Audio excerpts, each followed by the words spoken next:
I welcome you all my dear students to my channel engineer study. आज अंग्रेजी से हिंदी में अनुवाद करना सीखेंगे इस स्टोरी के माध्यम से।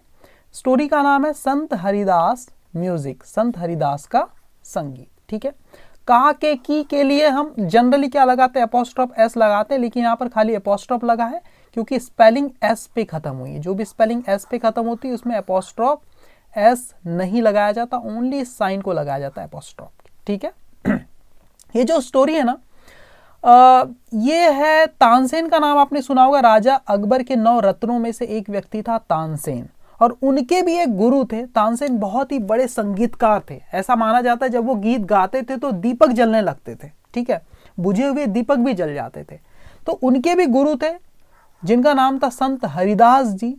उनकी ये स्टोरी है जो उनसे भी बेहतर गाया करते थे। ठीक है, तो यहाँ पर हम सीखने वाले काफ़ी सारे न्यू वर्ड्स और वर्ब की कौन सी फॉर्म है, सारी चीज़ें। और ग्रामर के तो काफ़ी सारे स्ट्रक्चर मैंने बताए हैं, और स्टोरी थोड़ी सी अच्छे लेवल की है ताकि आप कुछ ज़्यादा सीख पाएँ। ठीक है, क्या हुआ, स्लोली जेंटली, स्लोली मतलब धीरे से, जेंटली मतलब बड़े आहिस्ते से क्या किया गया। दी एग्जॉस्टेड म्यूजिशियन, मतलब एग्जॉस्टेड यानी वेरी टायर्ड, बहुत थके हुए, है ना, काफ़ी थके हुए म्यूजिशियन यानी संगीतकार ने क्या किया, लेड हिज तानपुरा। ले यानी होता है रखना, पास्ट फॉर्म में लेड, रखा, क्या रखा, हिज तानपुरा, अपने तानपुरे को रखा, ऑन द कारपेट मतलब कालीन के ऊपर रखा, कारपेट के ऊपर रखा। ठीक है, फर्श पे जो हम बिछाते हैं उसको बोलते हैं carpet. The exquisite strains of राग दरबारी, ये जो राग दरबारी मतलब जो संगीतकार होते हैं दरबार में गाते हैं राजाओं के, उनको बोलते हैं। दो एक्सक्विजिट अति सुंदर, स्ट्रेन्स मतलब जो गूंज थी, ऑफ राग दरबारी, राग दरबारी के ने जो संगीत बजाया था उसकी जो गूंज थी अति सुंदर। स्टिल वाइब्रेटेड, वो अभी भी गूंज रही थी। विद इन द हॉल, पूरे हॉल के अंदर अभी भी वाइब्रेट कर रही थी, गूंज रही थी। एम्परर अकबर, राजा अकबर ने लुक्ड अप, सामने देखा, ऊपर देखा। His eyes lit with admiration, उनकी आंखें लिट मतलब जगमगा गई, मतलब चमक गई, एक चमक आ गई उसमें। किससे, विद एडमिरेशन मतलब प्रशंसा के, तारीफ के भाव से। उनकी आंखें कैसी हो गई, लाइट की पास्ट फॉर्म में लिट मतलब जगमगा गई, दमक उठी। ठीक है, देखो लाइट के मीनिंग देखो, नाउन है, इसका मतलब प्रकाश भी होता है, बल्ब भी होता है, इसका मतलब होता है चमकना। लाइट मतलब हल्का भी होता है जब एडजेक्टिव हो, और जब एडवर्ब हो तो इसका मतलब होता है हल्के से या आहिस्ते से, आराम से, ये मतलब भी होता है। ठीक है, तो यहाँ पर एक वर्ब है, इसका सेकंड फॉर्म है लिट, लिट, थर्ड फॉर्म भी लिट ही है ना। तो एम्परर अकबर ने ऊपर देखा, उनकी आंखें क्या हुई, लिट मतलब दगमगा, चमक उठी, है ना। विद एडमिरेशन मतलब प्रशंसा के भाव से, तारीफ के भाव से। वंडरफुल, और वो क्या कह रहे हैं, ही सेड, उन्होंने कहा, राजा अकबर ने कहा, wonderful, super, I listen to you every day, मैं सुनता हूं तुम्हें। प्रेजेंट इंडेफिनिट टेंस है, लिसन मैं सुनता हूं, टू यू तुम्हें। जब भी आप किसी को सुनते हैं ना तो टू लगा के लिखना है। कोई संगीत को सुने या किसी की बात को सुने, किसी व्यक्ति को जब आप सुन रहे हैं तो टू लगा कर ही लिखना है। तो राजा अकबर का क्या कह रहे हैं, वंडरफुल, सुपर, बहुत बढ़िया, आई लिसन टू यू, मैं सुनता हूं तुम्हें, एवरी डे, हर दिन। बट लेकिन आई कांट सीम, मैं महसूस नहीं कर पाता, मुझे ऐसा नहीं लगता, टू हैव कि मेरे पास है, इनफ यानी पर्याप्त, कि मैंने पर्याप्त सुन लिया है, काफी सुन लिया, ऐसा मुझे कभी भी नहीं लगता।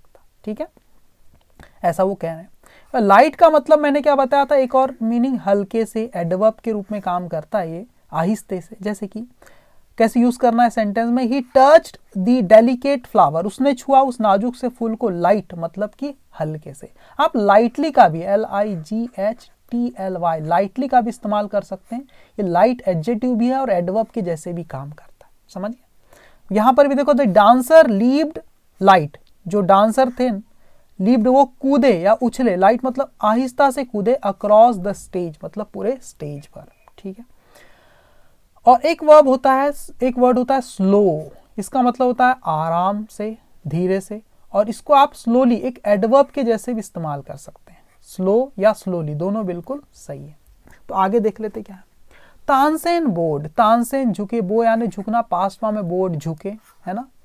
इन साइलेंट ग्रेटिट्यूड मतलब आराम से, बिना कुछ बोले, ग्रेटिट्यूड मतलब आभार के भाव से, आभार व्यक्त करते हुए, शुक्रिया अदा व्यक्त करते हुए बिना कुछ बोले साइलेंटली वो क्या करते हैं, नीचे झुकते हैं। और क्या कह रहे हैं राजा अकबर तानसेन को, आई थिंक मुझे लगता है, यू हैव तुम्हारे पास है, क्या है, the most wonderful voice in the world, इस दुनिया की सबसे अद्भुत आवाज है तुम्हारे पास, ऐसा राजा अकबर कहते हैं। तानसेन क्या कहते हैं, बट आई डोंट सहसा, लेकिन मेरे पास नहीं है सहसा, वो डिनाई कर रहे हैं, मना कर रहे हैं, नहीं सहसा मेरे पास नहीं है। सेड तानसेन, तानसेन ने कहा विद अ स्माइल, एक मुस्कुराहट के साथ। देखो आपको सिर्फ सब्जेक्ट और ये हेल्पिंग वर्ब का इस्तेमाल कर देना है, ठीक है। तुम्हारे पास है बोल रहा है तो वो बोल रहे हैं नहीं है, आई डोंट। अब यहां पूरा नहीं लिखना, I don't have the most wonderful voice, इतने से काम चल जाएगा ना। तानसेन क्या कहते हैं, तानसेन विद अ स्माइल, मुस्कुराते हुए, बट आई डोंट सहसा, मेरे पास नहीं है सहसा। आगे क्या कह रहे हैं, देयर इज समवन, कोई है, हु सिंग्स, जो गाता है, फार बेटर, काफी बेहतर, ये एडवर्ब है फार, कितना बेहतर, फार बेटर, काफी बेहतर गाता है, देन आई डू, जितना कि मैं गाता हूं, जितना अच्छा मैं गाता हूं उससे काफी बेहतर गाता है, कोई है, मतलब मुझसे अलग भी कोई है, ठीक है, ऐसा तानसेन कहते हैं। देखो जब आप तुलना करते हैं ना किसी से, तो सब्जेक्ट का कंपैरिजन सब्जेक्ट से ही करना पड़ता है और ऑब्जेक्ट का ऑब्जेक्ट से। जैसे आप लिख रहे हैं आई सिंग, मैं गाता हूं, बेटर देन हिम, मतलब उससे, मतलब कोई अगला बंदा भी गा रहा है और मैं भी गा रहा हूं, दोनों गाने का ही काम कर रहे हैं, मतलब दोनों सब्जेक्ट और सब्जेक्ट का कंपैरिजन करना है तो आगे भी सब्जेक्टिव फॉर्म लिखना पड़ेगा ना। आई सब्जेक्ट है तो हिम तो ऑब्जेक्टिव फॉर्म है, हमें ही लिखना पड़ेगा। और जब सब्जेक्ट लिख दिए तो फिर वर्ब भी लिखना पड़ता है, ही डज, या नहीं भी लिखते तो चल जाता है, कोई दिक्कत नहीं। तो आपको सेंटेंस को ऐसा लिखना पड़ेगा, I sing better than he does, I sing better, मैं गाता हूं बेहतर, देन से, किससे, ही डज, जितना कि वो गाता है उससे बेहतर गाता हूं। तो ये सही सेंटेंस, ये थोड़ा सा आपको ध्यान में रखना है। अब जब तानसेन कहते हैं कि नहीं मुझसे भी बेहतर कोई है जो मुझसे भी अच्छा गाते हैं, तब राजा अकबर जो है क्या कहते हैं, रियली, सच में, क्राइड, चिल्लाते हुए कह रहे, जोर से कह रहे हैं, दी डिसबिलीविंग अकबर, अविश्वास से भरे हुए राजा अकबर ने चिल्लाते हुए कहा, रियली, सच में, देन तो I must have him sing in my court, तो I must have him sing, मतलब मुझे उससे जरूर गवाना चाहिए, इन माई कोर्ट, मेरे दरबार में। कैन यू अरेंज इट, क्या तुम अरेंज कर सकते हो, व्यवस्था कर सकते हो, इट मतलब इसकी, उसके गाने की व्यवस्था कर सकते हो क्या, ऐसा राजा अकबर कहते हैं। अब यहां पर देखो किसी से कोई काम करवाने की बात हो रही है, ठीक है, तो दो तरीके होते हैं, या तो आप फोर्स करते हैं, ऑब्लिगेशन, फोर्स करके करवाते हैं, या रिक्वेस्ट करके, कन्विंस करके काम कराते हैं। जब आप फोर्स करके किसी से काम कराते हैं तो मेक का इस्तेमाल किया जाता है, जैसे कि मैं उससे अपने जन्मदिन पर नचवाऊंगा अपने दोस्त को, तो कैसे बोलूंगा, I will make my friend dance on my birthday, मैं अपने दोस्त से अपने जन्मदिन पर नचवाऊंगा। अभी किसी दिन की बात की जा रही इसलिए ऑन लगाया जाएगा, है ना, यहां पर ऑन लगेगा। अगर मैं उसको रिक्वेस्ट करके नचवाना चाह रहा हूं, कन्विंस करके, तो मैं कैसे बोलूंगा, I will have my friend dance, मैं नचवाऊंगा अपने दोस्त से ऑन माई बर्थडे, मेरे जन्मदिन पर इस बार मैं क्या करूंगा भाई, रिक्वेस्ट के साथ। तो यही यहां पर भाव है। राजा क्या कहते हैं, रियली, सच में, देन तो आई मस्ट हैव हिम सिंग, मुझे उससे क्या करना पड़ेगा, जरूर गवाना पड़ेगा, इन माई कोर्ट, मेरे दरबार में। कैन यू अरेंज इट, क्या तुम इसकी व्यवस्था कर सकते हो तानसेन, ऐसा राजा अकबर कह रहे हैं तानसेन को। Tansen shook his head, Tansen ने अपना सर हिलाया, SHAK, शेक की पास्ट फॉर्म है शुक, अपना सर हिलाया और क्या कह रहे हैं, आई एम अफ्रेड, मुझे डर है, he will not come sir, वो नहीं आएंगे सर, मुझे डर है कि वो नहीं आएंगे, ऐसा वो कह रहे हैं, महाराज वो नहीं आएंगे, इस बात का मुझे डर है। राजा अकबर क्या कह रहे हैं, व्हाट, क्या, नॉट इवन, तब भी नहीं, इफ, यदि, ही हियर्स, वो सुने दैट की द एम्परर हिमसेल्फ, कि राजा ने खुद, हैज समन्ड, बुलवाया है, हिम यानी उन्हें, राजा ने खुद उन्हें बुलवाया है, ये सुनने पर भी नहीं, क्या, ऐसा वो कह रहे हैं, राजा ने खुद उन्हें बुलाया, क्या ऐसा सुनने पर भी नहीं आएंगे, ऐसा राजा अकबर पूछ रहे हैं तानसेन को। नॉट इवन देन, नो, नहीं, नॉट इवन देन, तब भी नहीं, इसके बावजूद भी नहीं। तो ऐसा तानसेन कहते हैं, अरे भैया राजा ने बुलाया, ये सुनने के बावजूद भी नहीं आएंगे, ठीक है। दिस रिप्लाई, जो जवाब था ना, वुड हैव एनरेज्ड, वो शायद क्या कर सकता था, वुड हैव एनरेज्ड का मतलब क्या होता है, क्रोधित कर सकता था, ENRAGEN, रेज का मतलब होता है क्रोधित कर देना। और वुड हैव के बाद वर्ब की थर्ड फॉर्म कब लगाते हैं? जब पास्ट का हम कुछ उल्टा इमेजिन करते हैं, ऐसा हो जाता, ऐसा कर देता, है ना, ऐसा हुआ नहीं लेकिन ऐसा हो जाता, हम इमेजिन करते, तब हम इस स्ट्रक्चर को इस्तेमाल करते। जैसे दिस रिप्लाई, ये जो जवाब था ना, वुड हैव एनरेज्ड मतलब वो क्रोधित कर देता एनी अदर एम्परर, किसी अन्य राजा को। बट अकबर वॉज डिफरेंट, लेकिन अकबर क्या थे? भिन्न थे, अलग थे, वो क्रोधित नहीं हुए, बल्कि उन्होंने क्या कहा? सेड अकबर, अकबर ने क्या कहा? वेरी वेल उस्ताद जी, बहुत अच्छा, वेरी वेल मतलब बहुत बढ़िया उस्ताद जी, अच्छी बात है।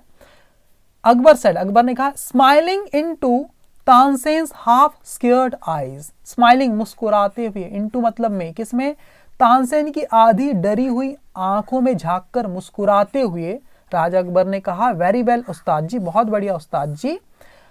फिर क्या कह रहे हैं? देखो इन्वर्टेड कॉमा के अंदर है, इफ ही डजंट कम, अगर वो नहीं आते, अगर वो नहीं आते, आपके जो गुरु है अगर वो नहीं आते, तो आई शैल गो, मैं जाऊंगा, टू हिम, उनके पास, माई सेल्फ मतलब खुद, I shall go to him myself, मैं खुद ही उनके पास चला जाऊंगा। Will you take me to him, will you take, क्या तुम ले जाओगे? मी मुझे, टू हिम उनके पास, क्या तुम मुझे उनके पास ले जाओगे? राजा अकबर पूछ रहे हैं तानसेन को। तानसेन क्या कहते हैं? यस सर, मतलब हाँ महाराज। प्रोवाइडेड, बशर्ते, लेकिन एक कंडीशन है, provided you do not come, आप मत आना, as the emperor of Hindustan, Hindustan के राजा के रूप में आप मत आना, तभी मैं आपको ले जाऊंगा। आई शैल गो, तो राजा क्या कह रहा है अकबर? आई शैल गो, मैं जाऊंगा, as a humble lover of music, एक विनम्र, लवर का मतलब क्या होता है? प्रेमी, ऑफ म्यूजिक, मैं संगीत का एक विनम्र प्रेमी बनकर के मैं जाऊंगा, ऐसा राजा अकबर कहते हैं। संत हरिदास वॉज द मैन, संत हरिदास थे वो व्यक्ति, वो व्यक्ति कौन थे? संत हरिदास थे, जो तानसेन जिनके पास ले जाने वाले थे राजा अकबर को। Tansen had spoken of, Tansen ने हैड स्पोकन मतलब कहा था, ऑफ का मतलब क्या होता है? किसी के बारे में कुछ कहने को बोलते, स्पीक ऑफ। तो तानसेन ने जिसके बारे में कहा था वो कौन थे? हरिदास थे वो व्यक्ति, Sant Haridas.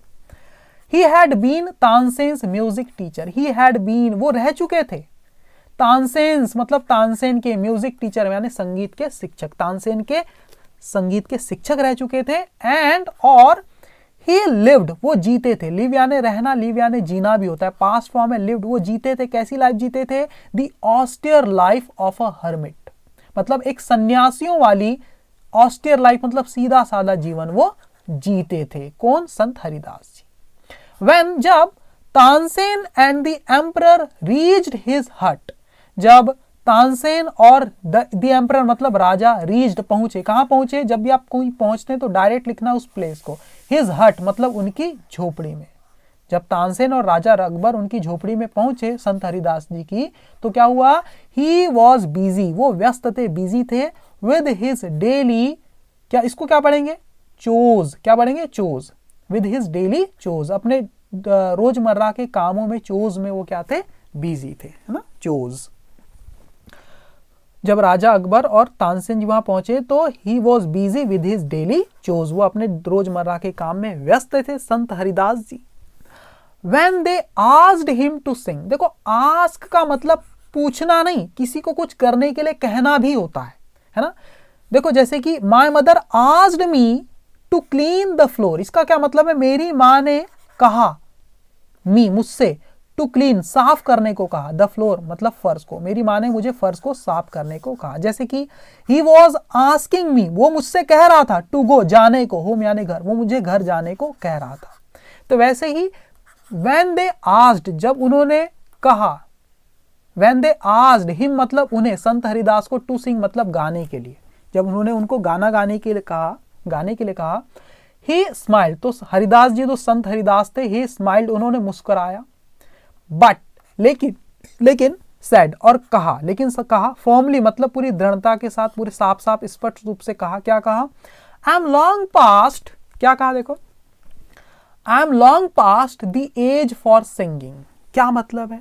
I am long past, I am मैं हूं, long past मतलब काफी वृद्ध, काफी पुराना, the age मतलब उस उम्र से, for singing मतलब गाने के लिए जो उम्र होती ना, गाने के लिए जो उम्र होती उससे मैं क्या हूं? काफी पुराना हूं। जो एज लगती, जो उम्र लगती फॉर सिंगिंग गाने के लिए, उससे मैं क्या हूं? लॉन्ग पास्ट हूं मतलब बहुत वृद्ध हूं। कहने का मतलब है I am no longer able to sing, अब मैं गाने के लायक नहीं हूं, ऐसा वो कह रहे हैं।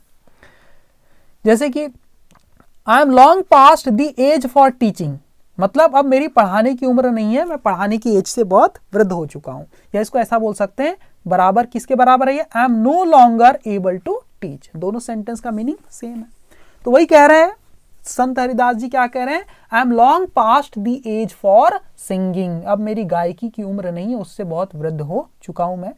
इवन हिज फेवरेट प्यूपिल, प्यूपिल मतलब होता है शिष्य, यहां तक कि इवन मतलब यहां तक कि उनका जो चहेता फेवरेट शिष्य था ना, प्यूपिल था संत हरिदास जी, कुड नॉट परसुएड, वो राजी नहीं कर पाया, मना नहीं पाया, हिम यानी उन्हें, टू चेंज हिज माइंड, बदलने के लिए, हिज माइंड मतलब उनका मन बदल लो इस बात के लिए। उनका जो सबसे फेवरेट पीपल था, सबसे प्यारा शिष्य था तानसेन जी, वो भी उन्हें राजी नहीं कर पाए, मना नहीं कर, परसुएड नहीं कर पाए। ठीक है, बट लेकिन तानसेन न्यू, तानसेन जानते थे, नो यानी क्या होता है जानना, पास्ट फॉर्म में न्यू, तानसेन जानते थे how to get round him. Get round का मतलब क्या होता है, गेट राउंड का मतलब होता है किसी को अन्य तरीके से मनाना, है ना, इनडायरेक्टली किसी को परसुएट करना, मनाना, उसको बोलते हैं गेट राउंड, है ना। ये एग्जाम्पल भी दिया है मैंने, I did not want to help my friend, मैं चाहता नहीं था अपने दोस्त की मदद करना, बट ही न्यू वेल, लेकिन वो अच्छे से जानता था, हाउ टू गेट राउंड मी, कि मुझे अन्य तरीके से कैसे मनाया जाए, मुझे कैसे फुसलाया जाए, है ना। ये सेंटेंस आपके लिए दिया। लेकिन तानसेन न्यू जानते थे how to get round him, कि उन्हें अलग तरीके से कैसे कन्विंस करे, किसी अन्य तरीके से इनडायरेक्टली कैसे मनाए। इसलिए उन्होंने क्या किया तानसेन ने, he offered to sing before his guru, उन्होंने ऑफर की पास्ट फॉर्म में ऑफर्ड, उन्होंने पेशकश की, उन्होंने गुजारिश की, टू सिंग गाने की, बिफोर मतलब के सामने, के समक्ष, किसके समक्ष, हिज गुरु, अपने गुरु के समक्ष उन्होंने क्या किया, गाने की गुजारिश की। एंड, और उनको गाने की परमिशन मिल गई, एंड और he made a deliberate mistake, और उन्होंने की, मेक मिस्टेक का मतलब होता है गलती करना, एंड ही मेड, और उन्होंने की, क्या की, अ डेलिबरेट मिस्टेक मतलब जानबूझ के की गई गलती। डेलिबरेट मतलब कैसी मिस्टेक, जानबूझ के की गई गलती। ये क्या है, एक एडजेक्टिव है डेलिबरेट, ठीक है, गलती उन्होंने की। अब इस सेंटेंस को देखो दो तरीके से बना सकते थे, जैसे he made a deliberate mistake, यहाँ डेलिबरेट एडजेक्टिव का इस्तेमाल आपने किया, है ना, जानबूझकर किया हुआ। या फिर आप ऐसा भी बोल सकते थे, he made a mistake deliberately, उसने गलती की जानबूझकर, ये एडवर्ब बन गया। डेलिबरेटली या नोइंगली, इसका मतलब होता है जानबूझकर। इस टाइप से भी बना सकते हैं इस सेंटेंस को। और उन्होंने जानबूझ के क्या की, एक गलती की, जानबूझ के की जाने वाली।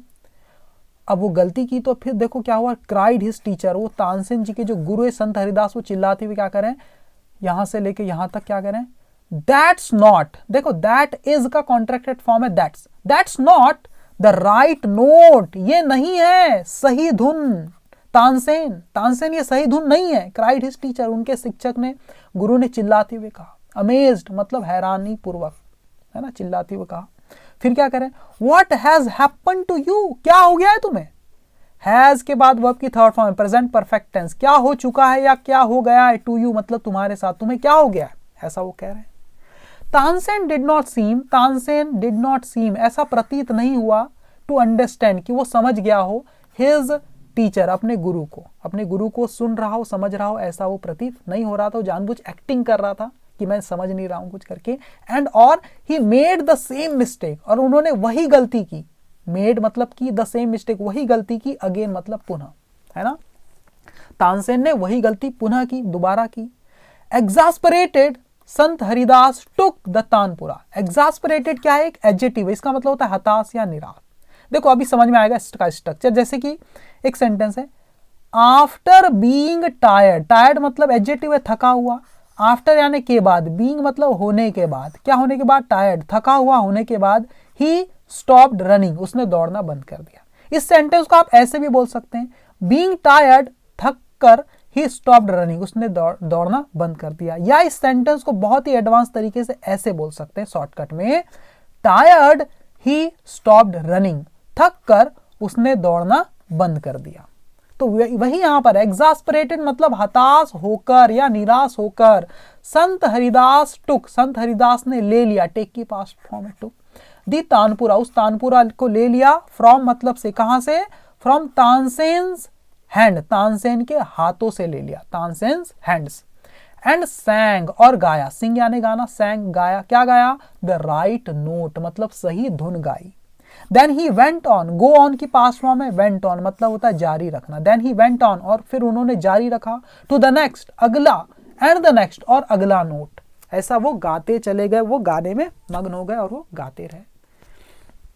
द म्यूजिक स्प्रेड, वो जो धुन थी ना, संगीत जो था, स्प्रेड वो फैल गया, स्प्रेड की पास्ट फॉर्म है ये स्प्रेड, तीनों फॉर्म सेम होती है, spread spread spread.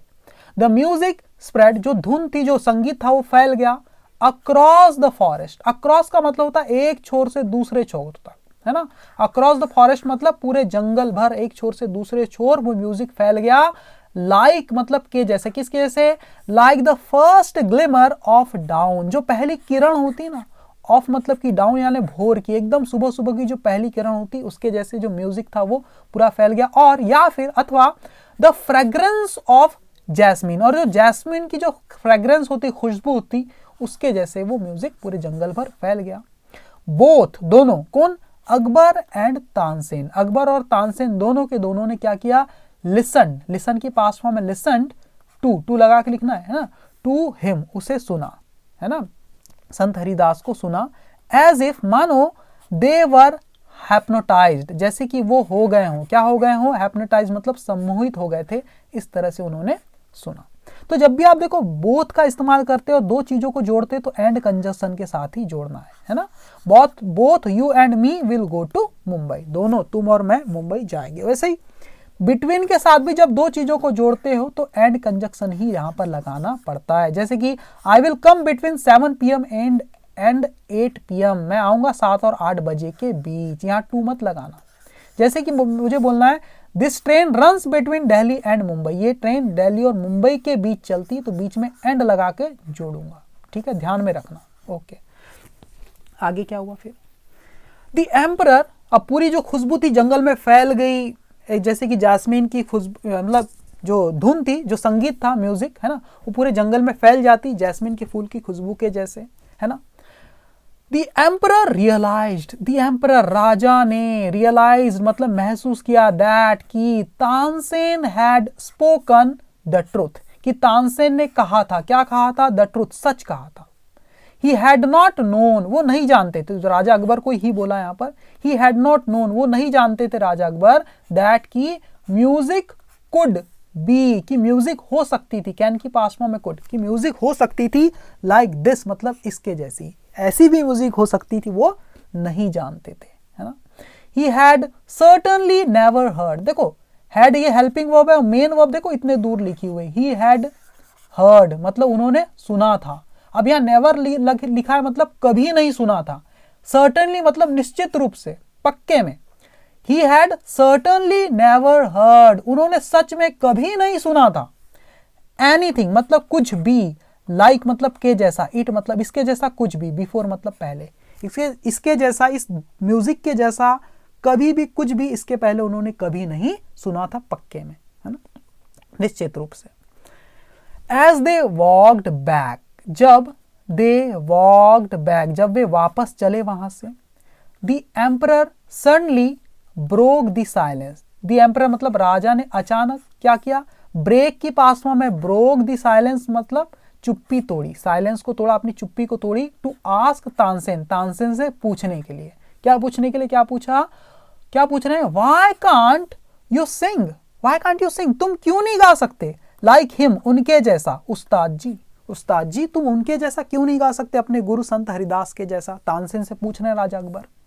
Tansen smiled, Tansen मुस्कुराए और क्या कह रहे हैं, देखो, सहिंसा राजा, सहिंसा, आई सिंग मैं गाता हूं, एट योर कमांड मतलब आपके आदेश पर, आपकी कमांड पर गाता हूं, the command of the emperor of Hindustan, जो वो कमांड, जो किसकी कमांड है, एम्परर ऑफ हिंदुस्तान मतलब हिंदुस्तान के राजा की कमांड पर गाता हूं मैं, है ना।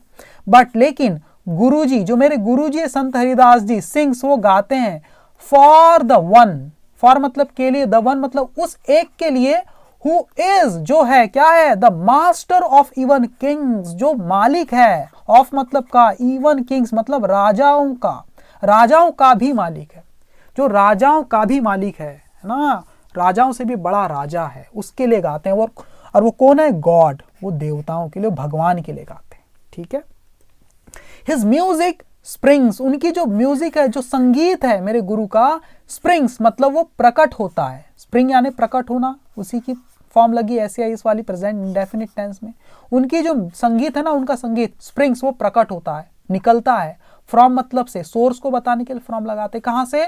फ्रॉम द डेप्थ्स मतलब गहराइयों से, ऑफ मतलब की, किसकी? हिज सोल, उनकी आत्मा की गहराइयों से प्रकट होता है। फ्री मतलब आजाद, मुक्त, एंड अनआस्क्ड फॉर, और बिना किसी डिमांड के, नॉट डिमांडेड, बिना मांगे। ठीक है। हाउ कैन आई एक्सपेक्ट, कैसे मैं एक्सपेक्ट कर सकता हूं, उम्मीद कर सकता हूं, माई म्यूजिक, अपनी म्यूजिक से, अपने संगीत से, टू बी मतलब होने की, क्या होने की? सो ब्यूटिफुल एंड डिवाइन, उतना सुंदर और दिव्य। मैं अपने म्यूजिक से इतना ज्यादा सुंदर और दिव्य होने की उम्मीद कैसे कर सकता हूं? मैं तो आपके लिए गाता हूं, लेकिन वो तो भगवान के लिए गाते हैं। ठीक है। कैसी लगी स्टोरी? कमेंट करके मुझे जरूर बताना। Okay, thank you very much my dear student.